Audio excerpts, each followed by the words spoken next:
vatanparvarlarimiz, bütün qarindoshlarimiz amaliy harakat bilan o'zimiz turayotgan davlatlardagi parlamentlarga, xuddi shu Fransiya Uyg'ur jamiyati, Fransiya yoki Uyg'ur tadqiqot markazi instituti va müşavir qarindoshlarimiz o'tgan necha oylardan buyon uzluksiz kurash qilib shu darajaga keldi. Buning uchun men bu yerda Dilnur ismimiz Dilnurga ve şundakla bu Fransiya Uyg'ur jamiyati raisi olimga ve muş ishlarga hozirdan tortib iqtisodiy xizmat qilgan bütün qarindoshlarımızga rahmat aytamiz.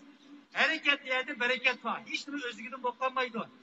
Shuning uchun gapni oz qilib, amaliy harakatimizdan har qay davlatlarda 2022 Uyg'ur irqiy qirg'inchilikni qabul qilgan parlamentlarning sonini, hukumatlarning sonini oshirishaydi. Shuning bilan bu irqiy qirg'inchilikni tugatoladiganga amaliy qadam bosgan bo'lamiz.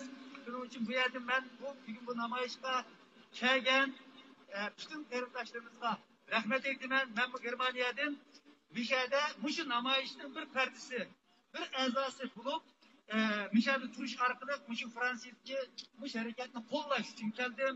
Bu yerga mana Ömer Bakeli, Talbinur xonim, Ishqi Gulbari xonim, Topshoyitri. Bularni uzun yo'llarni besib, shu bugungi tarixiy qaror uchun to'lagan guvohliklarni berdi.